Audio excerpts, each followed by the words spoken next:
Une petite note sur les diètes. Peu importe c'est quoi, on dirait que tous les changements alimentaires qui existent, là, c'est une diète. Moi, quand je fais un changement alimentaire, là, c'est je m'en vais dans un autre mode de vie. Et non, je m'en vais dans un régime, dans une diète. Déjà là, ça va être encourageant pour notre petite cervelle parce que c'est quoi que tu préfères dire? J'ai check mon nouveau mode de vie ou check mon régime, j'ai une diète. Parce que ça c'est tout de suite associé à je m'empêche de manger ce que j'ai le goût. Je m'empêche d'avoir du plaisir à manger. C'est pas une bonne façon de changer son alimentation, penser comme ça. Pourquoi les diètes, ça fonctionne pas? Mais c'est parce que souvent les diètes là, qu'on entend parler, là, leur point principal, c'est mange moins puis dépense plus. Ça n'a aucun sens, ça. Ça veut dire notre corps il a besoin d'avoir une certaine quantité de calories. Là, si tu lui dis, hey, fais en sorte d'avoir moins de calories, mais fais encore tes trucs de normal, là, genre ta routine, puis en plus de ça, entraîne-toi. Je veux dire, ton corps, justement, là, il va se mettre en mode survie, et c'est pas ça qu'on veut. On veut pas un corps stressé. On veut un corps qui se sent à l'aise dans son environnement et qui fait c'est correct si j'ai pas de la bouffe maintenant, je sais que je vais en avoir. Là, maintenant, mon approche aux diètes. Parce que là, c'est sûr qu'il y en a qui vont me trouver extreme là, quand je parle de carnivore, keto, zéro glucides pendant 3 mois. Ouais, je peux comprendre. Vois ton changement alimentaire comme une expérimentation sur ton corps.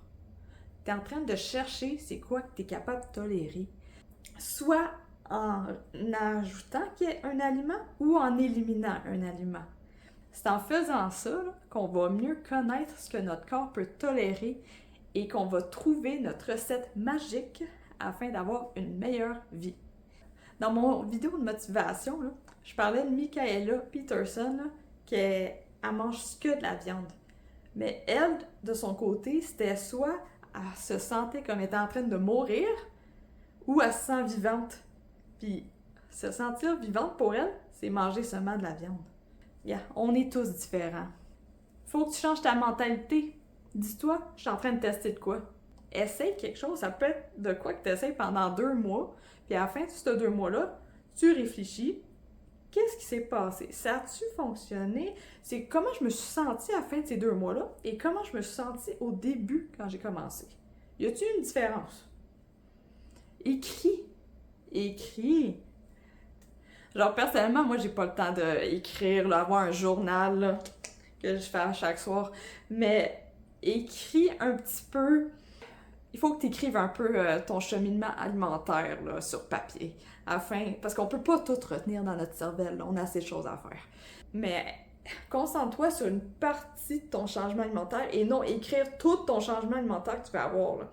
Puis moi, de mon côté, ce que j'encourage, c'est mange plus de viande et mange moins de glucides.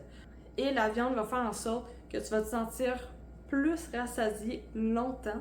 C'est ainsi que tu vas manger moins de glucides et que tu auras moins faim souvent parce que quand on a faim souvent, ça va triggerer ton insuline souvent dans le corps. Et l'insuline, c'est l'hormone qui emmagasine le gras. Fin 2023-2024, j'ai fait une trolley de changements alimentaires. J'étais low carbs. Là, après, je me suis dit, je vais faire keto. Après, j'ai fait genre, oh mon dieu, j'ai de la misère. À chaque fois que j'allais au dentiste, il y a une petite parenthèse, à chaque fois que j'allais au dentiste, là, on n'arrêtait pas de me dire que j'avais de l'inflammation encore, ces gencives.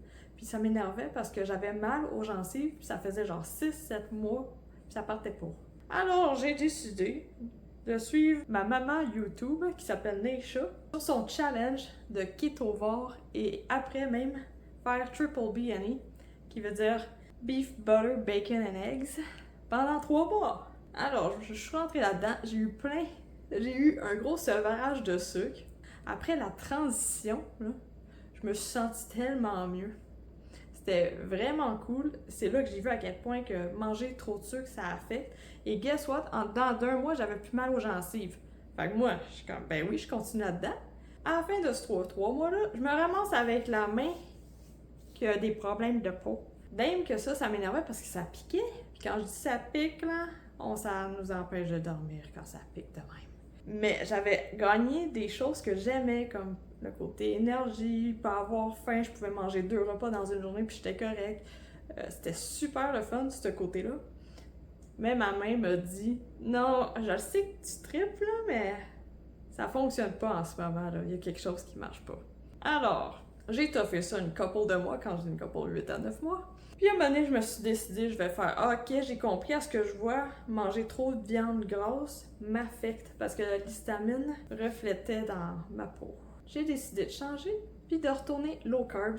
Ouais, là, je viens de te raconter tout ça. Où je veux en venir avec la perte de poids. Parce que oui, pendant mes carnivores moments, là, ben, j'ai perdu du poids, ma bedaine diminuait progressivement, même si c'était 1 cm par mois.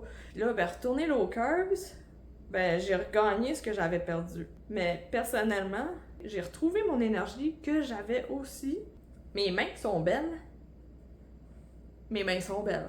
J'ai décidé de rester low carbs avec des aliments naturels le plus possible, 80% du temps, et me concentrer sur améliorer mon mode de vie, trouver le bon ratio de glucides, lipides et protéines. Mes prochaines vidéos vont être beaucoup sur comment changer son alimentation, comment manger moins d'aliments transformés, et / n'avoir moins à la maison. Et bien sûr, le plus important, comment mettre ça dans notre routine. Déjà là, pour la perte de poids, là, j'ai réalisé quelque chose. On peut beaucoup modifier notre allure physique avec l'alimentation. Mais si on veut optimiser notre santé pour le long terme, avoir plus d'énergie, se sentir forte, là, oui, changer son alimentation, ça fait quelque chose, mais faut que je m'entraîne. Faut s'entraîner, faut faire des muscles. Ouais, faut s'entraîner. Un petit conseil de ma part avant de partir. Gêne-toi pas de demander de l'aide. C'est correct d'avoir besoin d'aide.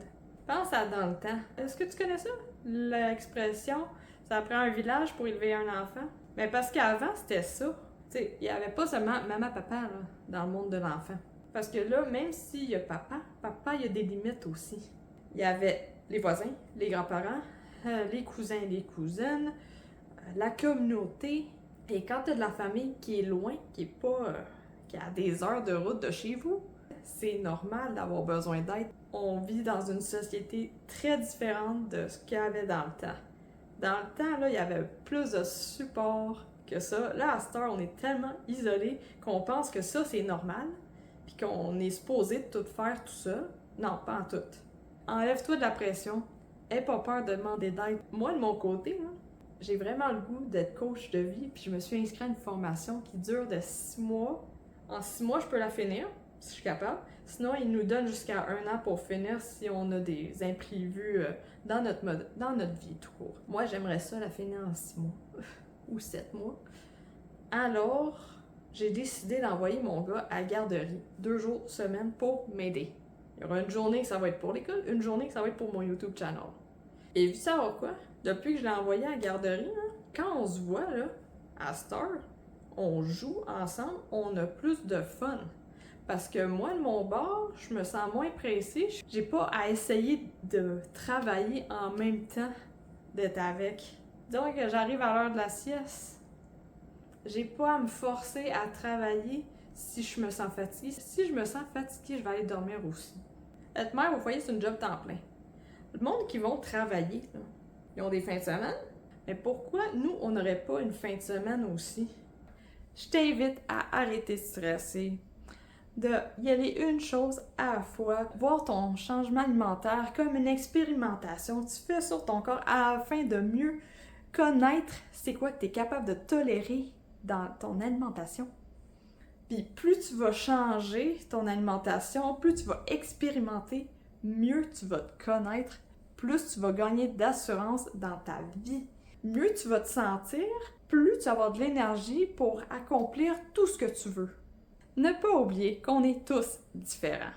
C'est normal d'avoir un cheminement alimentaire qui n'est pas pareil aux autres. Vas-y à ton rythme pour vivre une vie remplie d'énergie et sur ça, je te souhaite une bonne journée.